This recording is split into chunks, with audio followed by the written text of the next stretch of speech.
Hello, আজকে তোমাদের সাথে একটা জিনিস শেয়ার করতে এলাম। কি বলো তো, একটু পজিটিভিটি। খুব অবাক হলে না, আমি এরকম ভিডিও করি না। আমি জানি না কেন আজকে আমার মনে হলো যে একটু শেয়ার করি আমি নিজেকে কীভাবে পজিটিভ রাখি। আমি ভীষণ ইমোশনালি ড্রিভেন, আমি ভীষণ ওভার থিঙ্ক করা মানুষ একটা। অল্পতেই কষ্ট পেয়ে যাই, অল্পতেই চোখে জল চলে আসে। বাট না, চোখের জল আমার একদমই দুর্বলতা নয়, ওটা আমাকে স্ট্রং করে। আচ্ছা, তোমাদের কারণ এরকম কখনো হয় যে ধরো খুব খারাপ টাইম যাচ্ছে, তোমার তখন মনে হচ্ছে যে এটা আমার সাথে কেন হচ্ছে, ওয়াই অলওয়েজ মি? বা এরকম মনে হয় যে দূর, আমি ওয়ার্থলেস একটা মানুষ, আমার সাথে সবসময় খারাপ হচ্ছে, কিছুই ভালো হচ্ছে না, খালি মানে বাজে বাজে বাজে বাজে বাজেই হয়ে যাচ্ছে। সেলফ ডাউট করো, এরকম হয় তোমাদের সাথে কখনো? যদি হয় তাহলে তোমরা আমার এই ভিডিওটা রিলেট করতে পারবে, আর যদি না হয়, you guys are blessed, trust me. তো যাদের এটা হয় যে আমার সাথে কেন হচ্ছে, মেবি আমি অতটা ওয়ার্থি নই, আমি ভীষণ ওয়ার্থলেস একটা মানুষ, বা things are not going well for me. So যখন এটা তোমাদের মনে হবে বা হয়েছে, তখন একবার ভাববে যে তুমি কতটা লাকি, তোমার কাছে সুস্থ একটা মস্তিষ্ক আছে, মাথার উপর ছাদ আছে, খাওয়া পড়ার জন্য উপযুক্ত পরিমাণে আহার পোশাক আছে,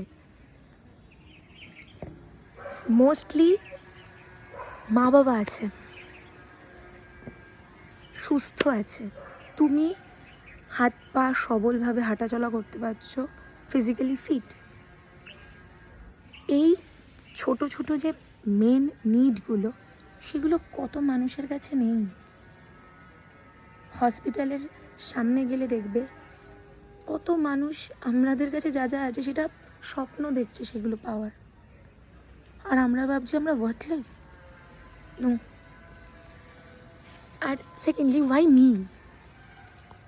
কেন আমার সাথেই খারাপ হচ্ছে, কেন বারবার আমার সাথে হচ্ছে? একটা সিচুয়েশান যেতে পারছে না, আরেকটা সিচুয়েশান আসছে, আমি কি করেছি? নিজেকে আমি যেভাবে পজিটিভ রাখি তোমাদেরকে জাস্ট সেটা শেয়ার করছি। সোনা, হিরে, এগুলো খুব মূল্যবান ধাতু, মেটেরিয়াল। সেগুলোকেও গয়নাতে পরিণত হওয়ার জন্য কত ঘাত প্রতিঘাতের মধ্যে যেতে হয়, কতবার আগুনে নিজেকে পোড়াতে হয়, নিজেকে নিখাত তার প্রমাণ দিতে হয়, তারপর সে গয়নায় পরিণত হয়। অত মূল্যবান একটা ধাতু, সেকেন্ডলি একটা মেটেরিয়াল, এগুলোকেও এত এত এক্সাম দিয়ে তারপরে ফাইনালি গয়নাতে পরিণত হতে হয়। তো আমাদেরকে যে সৃষ্টি করেছে, সে আমাদের জন্য যা যা ভালো কিছু রেখে দিয়েছে, সেই সব ভালো কিছু সে আমাদেরকে কেন দেবে? আমাদেরকে দেখে নেবে না যে আমরা সেটার জন্য ওয়ার্থি কিনা? তাই আমার মনে হয় যারা একটু বেশি ইমোশনাল, তারা একটু বেশি ভগবানের কাছের। যাদের অল্পতেই কষ্ট হয়, তারা উইক নয়, তারা কষ্ট পেয়ে পেয়ে স্ট্রং হয়। কেউ দেখে শেখে, কেউ ঠেকে। যারা কষ্ট পায় বেশি, যারা অল্পতে কেঁদে ফেলে, তারা ঠেকে শেখে, কিন্তু শেখে। আর একটা বিষয়, যদি তোমার মনে হয় যে তোমার এই সময়টা ভীষণ খারাপ যাচ্ছে, ঠিক হবে না, সব কিছু খারাপ হয়ে গেছে, তোমার ফেলে আসা দিনগুলোকে একবার ভাবো। সেই সময়ে তুমি ভেবেছিলে যে সেই টাইমটা ওভারকাম হতে পারবে? নিশ্চয়ই ভাবোনি। সেই টাইমটা ওভারকাম হয়ে গেছে। দেখো আজকে প্রিভিয়াস 10 বছর বা 5 বছর ভেবে দেখো, তুমি কি প্রবলেমে ছিলে না? ছিলে তো। আজকে যখন আমার ভীষণ মন খারাপ লাগে, আমি মাঝে মাঝেই কাঁদি, চোখে আমার অল্পতেই জল চলে আসে। বাট এটা ভাবা আস্তে আস্তে কমিয়েছি যে আমি ওয়ার্থলেস নই। চোখের জলটা আমার কমজোরি না, আমার উইকনেস না। আর বিলিভ করতে হবে যে আমি চাইলে আস্তে আস্তে নিজেই ঠিক করে পারবো। কারণ যখন দেয়ালে পিঠটা ঠেকে যায়, তখন ডিভাইন পাওয়ার আমাদেরকে ওই স্ট্রেংথটা দেয় নিজেকে আবার ফিরিয়ে আনার মূল স্রোতে, জীবনের মূল স্রোতে আমরা ঠিক ফিরে আসি। তো to all of my overly emotional, overlay thinker person, please নিজের ইমোশনাল আর ওভার থিঙ্কিং নেচারটাকে ওয়ার্থলেস ভেবো না। ভাবে তারাই, একমাত্র মানুষই ভাবতে পারে, একমাত্র মানুষই কথা বলতে পারে। তো আমরা অলরেডি ব্লেসড ভগবানের কাছে, কারণ আমরা মানুষ হয়ে জন্মেছি। এটা আমাদেরকে বাকি সব জীবের থেকে উপরে রেখেছে, তাই তো? তাই বাকি যে প্রবলেমগুলো আমাদের লাইফে আসে, সেগুলো আসেই আমাদেরকে পরীক্ষা নেয়, অ্যান্ড সেই পরীক্ষাটা আমরা ভগবানের কাছে দিই। আর ওই যে বললাম, সোনা হিরে এদেরকেও নিজেদের নিখুঁত হওয়ার পরীক্ষা দিতে হয়, তাই আমাদেরকেও নিজেদেরকে নিখুঁত হওয়ার পরীক্ষা উপরওয়ালার কাছে দিতে হয়। তো তুমি যত কর্ম ক্লিয়ার করে রাখবে না, তত কষ্ট পেতে আস্তে আস্তে কমবে, কষ্ট পাওয়াটা।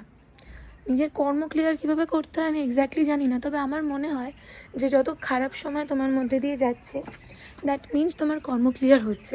অনেক সময় মনে হয় না যে আমি তো খারাপ করিনি, আমি তো কারোর সাথে এরকম কিছু করিনি, আমার সাথে এরকম কেন হলো? হয়তো কোনো কর্ম তোমার ক্লিয়ার হচ্ছে। Trust towards god. আর আয়নার সামনে দাঁড়িয়ে যেন কখনো চোখটা নামিয়ে নিতে না হয়, তাই এথিক্যালি কারেক্ট থেকো।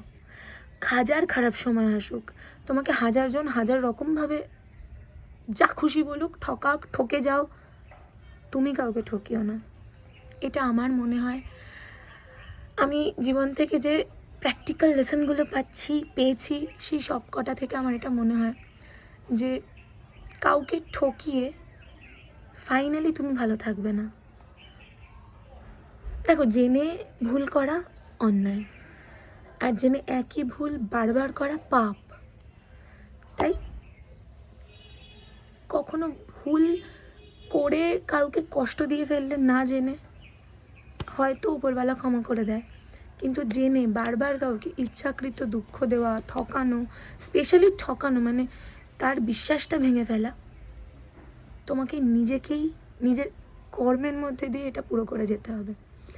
সো খারাপ সময় আসছে, ভগবানের প্রতি বিলিভ রাখো।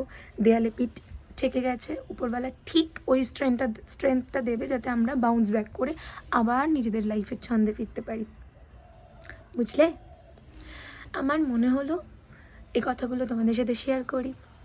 আর যখন খুব মনে হবে না যে কেউ আমার কথা শোনার নেই, আমার ভীষণ একা লাগছে, ভগবান না একা বসে আছে, সে ভাবে হয়তো যে সবাই মানুষ খোঁজে কথা বলার জন্য, সবাই বারবার করে ভাবে যে আমার সাথে কেউ কেন কথা বলে না, আমাকে কেন কেউ বোঝে না।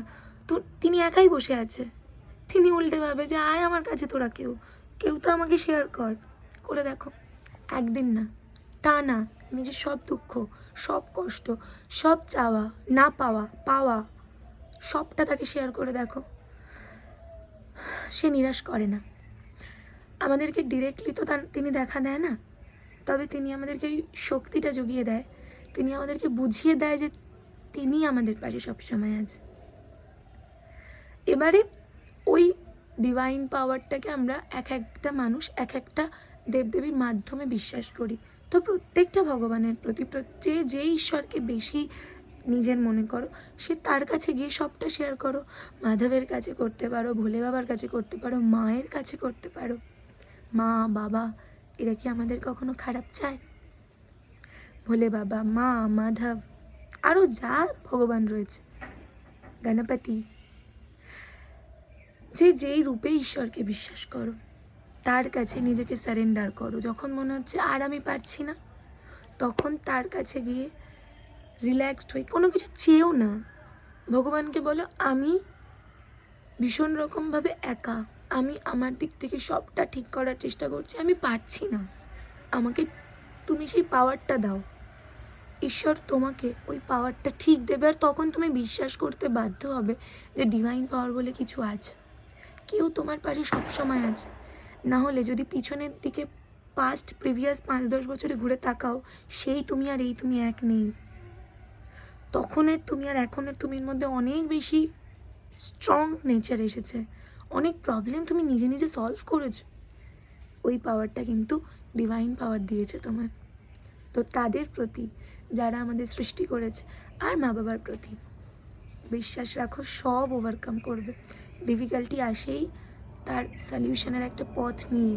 আর টাফ টাইম উপরওয়ালা তখনই দেয় যখন তিনি চান যে তার সেই কাছের বাচ্চাটা আর একটু স্ট্রং হোক।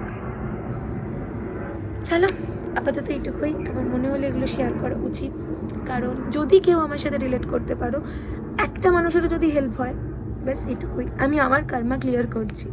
যদি কারোর মুখে তুমি এক চিলতে হাসি আনতে পারো, তার থেকে বেটার কী বা হতে পারে, তাই না? টাটা। আবার যদি কখনো মনে হয় কিছু শেয়ার করার আছে তাহলে ডেফিনেটলি শেয়ার করব। আর যদি মনে হয় আমার কথাগুলো তোমাদেরকে রিলেটেড করলো, তোমাদের সিচুয়েশানকে খানিকটা রিলেট করলো, তাহলে জানিও। সত্যিই কি আমি পজিটিভিটি কিছু শেয়ার করতে পারলাম?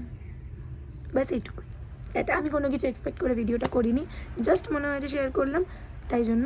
তো তোমাদের যদি মনে হয় রিলেট করতে পেরেছো তো প্লিজ আমাকে একটু জানিয়ে দিও।